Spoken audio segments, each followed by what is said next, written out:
Dadelijk zien No in Friesland geven naar Haas. Dus jochen we op het vlot de sterke jerken, want dat maakt hem kleer voor de grote oerstek naar Engeland.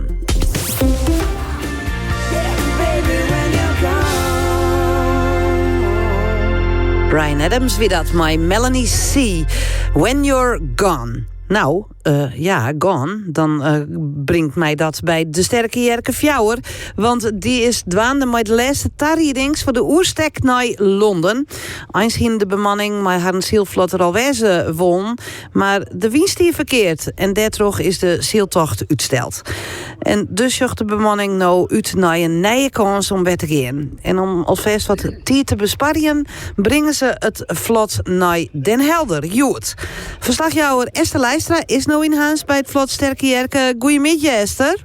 Ja, goeiemiddag, Simone. Ja, binnen zeilen al heesen?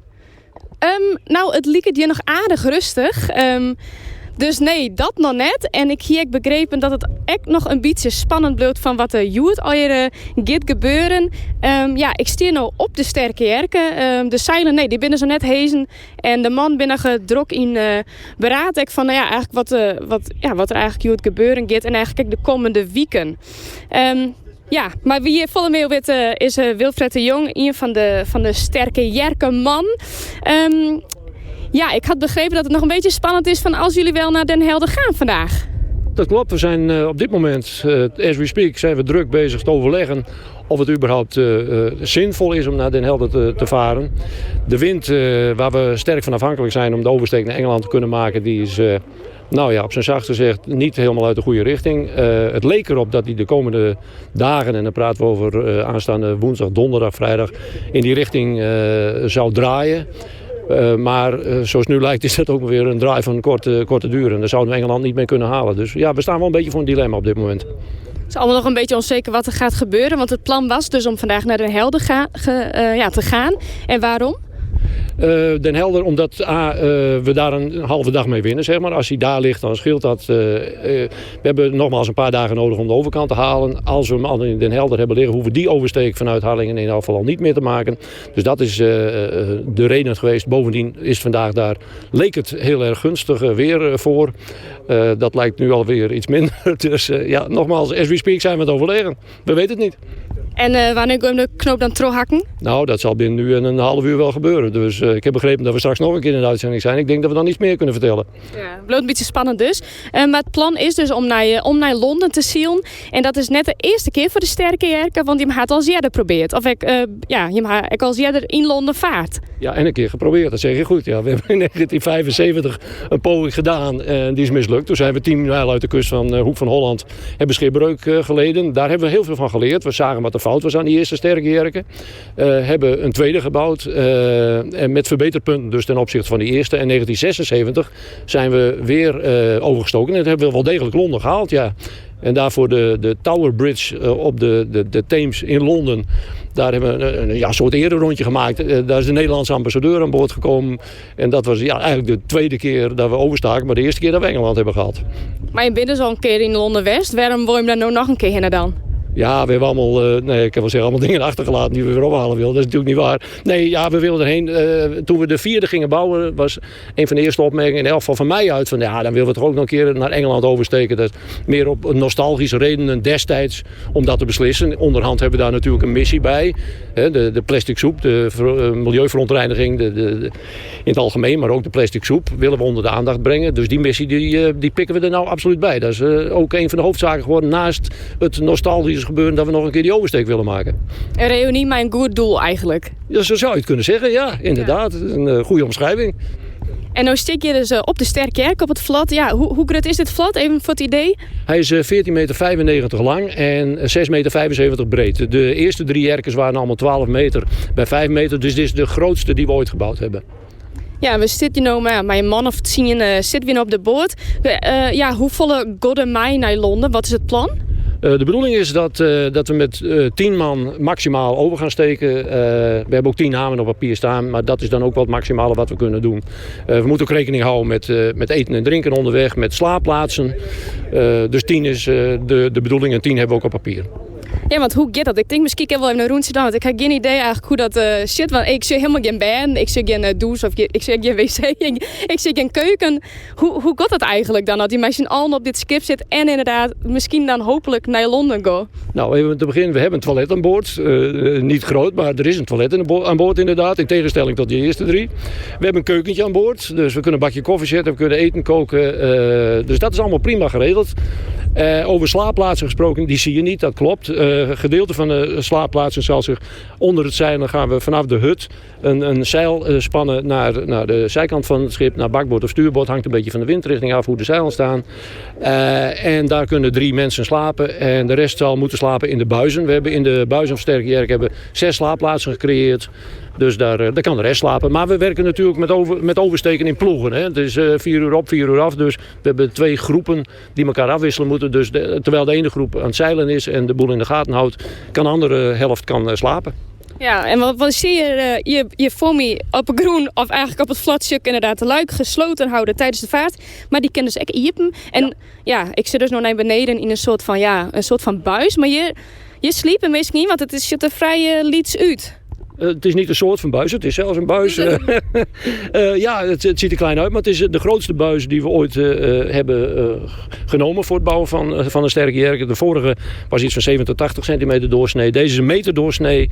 Daar kun je prima in liggen. Ja, je moet niet claustrofobisch zijn, maar goed. Nee, dus krijg je iets haltje. Ja, nou ja, ik zei al, we hebben 3 plekken op het dek waar ook mensen kunnen slapen. Dus iemand die claustrofobisch is, die moet maar op dek. Ja, precies. En inderdaad een liets keukentje stukje erachter en nog een wc. Ja, het houdt net oer. Ik denk dat het echt Goldrein dan zit met z'n allen gezellig groen om een soort van tafel en bar en er zit een soort van tent omheen. Liek het ook wel heel gezellig, maar even terug naar je plan. Misschien dus een helder, misschien net, misschien Londen deze week, misschien echt net. Maar hij maakt een plan voor als je hem wil naar Londen gaan en dat je hem daar aankomen. Jazeker, we zijn bezig. We hebben de Nederlandse ambassade aangeschreven. We hebben een aantal NGO's daar aangeschreven. Dus een goede doelorganisaties die iets te maken hebben met de plastic verontreiniging. Waar wij dus ook die aandacht aan willen vragen. We hebben flyers gemaakt in het Engels. We willen daar een soort clean-up gaan houden. Kortom, we zijn wel dingen aan het organiseren. En ja, alles valt en staat nogmaals met... Kan het of kan het niet? Ja, ik bleef nog even hingen op de boot. En we wachten het even na en dan weten we straks meer. Maar hoe claustrofobisch bist je eigenlijk, Esther? Nou ja, ik denk op zich... valt mij. Maar ik denk meestal... Ja, als hij zo'n buis hebt, zou ze natuurlijk die eigen ticht. Dus ik denk gewoon een eigen ticht. En net te volgen mijn eigen. Nee, zij is het. Dankjewel. En we jaren die letter weer. Misschien mij het nijs oer wol of net die oerstek nije wieken. Esther Leijstra, do bist nog heel niet op de Sterke Jerk in Haas. Klopt. Daar zei Wilfried de Jong een jelloer clean. Nou, ik denk dat we het over een half uurtje wel weten. Ik ben benijd. Ja, dat had ze goed onthouden. En hij stiet hier nog steeds gelukkig van mij. En ik zie hem het eigenlijk zo in vrede. Groen licht of niet? Groen licht, ja. Tenminste tot en helder, ja. Er wordt zo meteen gevaren. We gaan die kant op met de jerken. Ja. En wat had nou uiteindelijk de terugslagjoen? Ja, toch het feit dat we hopen dat we volgende week kunnen vertrekken. En dan is Den Helder een betere uitgangspositie.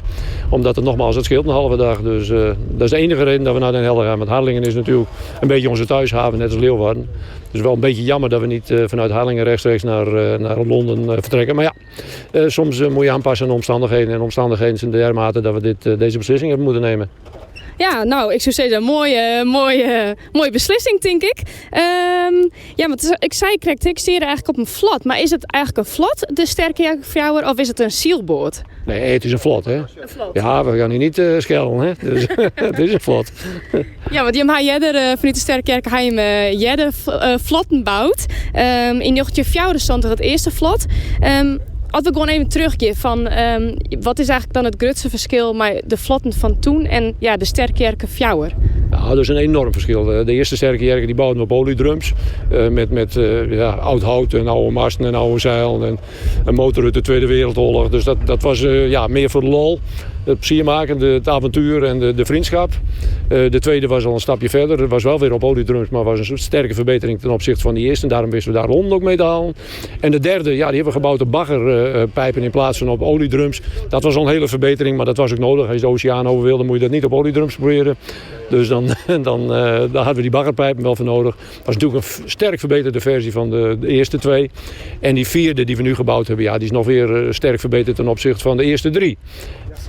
Ook niet alleen qua opbouw, maar ook technisch gezien. We hebben nu allemaal dingen aan boord. Daar konden we vroeger alleen maar van dromen. Of was het bestaan nog niet eens. Zoals wat? Nou, de apparatuur die we hebben om te navigeren bijvoorbeeld. Hè. Voorheen deden we dat op een zonnetje, op een sextant en op een kleine radarreflector bovenin. En dat was het dan wel zo'n beetje. Walkie-talkies. Ik bedoel, we hadden nog nooit van mobiele telefoon of marifoon of zo gehoord. Wij in elk geval niet. Ja, en nog even naar het doel. Je zei het correct al van het is om aandacht te vragen voor de plastic soep. Wie dat toen eigenlijk al zei, dat doel hetzelfde wie en dat het nou nog hetzelfde is? Nee, toen we begonnen nogmaals in 1974, was het voor de vriendschap, de lol en varen. We waren wel milieubewust, maar dat wisten we toen nog niet, want het was circulair. Het was allemaal oud spul wat we gebruikten. Maar Is dat nou eigenlijk een extra? Nee, dit is niet circulair. In die zin, het is allemaal circulair. Het is te hergebruiken. Het is allemaal nieuw materiaal, maar we hebben wel bewust gekozen voor materialen die we her kunnen gebruiken. Dus in die zin is het absoluut circulair. Ons milieubewustzijn is pas bij de derde sterke erger gekomen toen we de enorme milieuverontreiniging op zee zagen. De olie die geloosd werd door schepen. Daar werden wij eigenlijk wel een beetje wakker zijn. Potverdorie, dat gaat niet goed met het milieu, met de wereld. En daar hebben we toen aandacht voor gevraagd. Dus daar zijn wij eigenlijk pas echt milieubewust geworden. Ja, je zet hem in voor het goede doel. Nou heb ik begrepen dat je hem dit voornamelijk dwang kent vanwege sponsors en giften. Ja, ken je hem eigenlijk dan als Sterkerke de holle boppen wetten houden eigenlijk? Ja, letterlijk en figuurlijk lukt dat redelijk. Ik moet zeggen, we hebben natuurlijk structureel geld nodig. We zitten tegenwoordig aan een eisenpakket waar we destijds nog niet eens over hoeven na te denken. De regelgeving, de verzekeringstechnisch, de verzekeringen alleen al is een bedrag met vele nullen, minimaal 4 nullen. Dus ja, dat moet wel elke keer opgehoest worden. Dus we zijn natuurlijk hartstikke blij met mensen die ons op een of andere manier ondersteunen, financieel of materieel. We krijgen ook heel veel steun in de vorm van materiaal wat we nodig hebben. Dat hoeven we dus niet te kopen, dus dat is ook ondersteuning. Maar we hebben natuurlijk altijd mensen nodig die ons sponsoren op een of andere manier, al is maar met een tientje. Elk bedrag is welkom, maar we hebben gelukkig hele mooie sponsors erbij zitten. Absoluut. En die hebben we nodig. En daardoor kunnen je hem dus hopelijk naar Londen, maar Joet dus eerst naar Den Helder. Ja, helaas. Den Helder is ook prachtig, maar het is niet een bijzondere tocht. We zijn heel veel op zee. Alleen de tocht over de Noordzee, ja, dat is natuurlijk weer een bijzondere tocht. En die moet er nou juist aankomen. Even afwachten. Nou, wij hoop je en wij houden de fingers crossed op zien Engels zijn. Dankjewel, Esther Leijnaar. Nou in Friesland.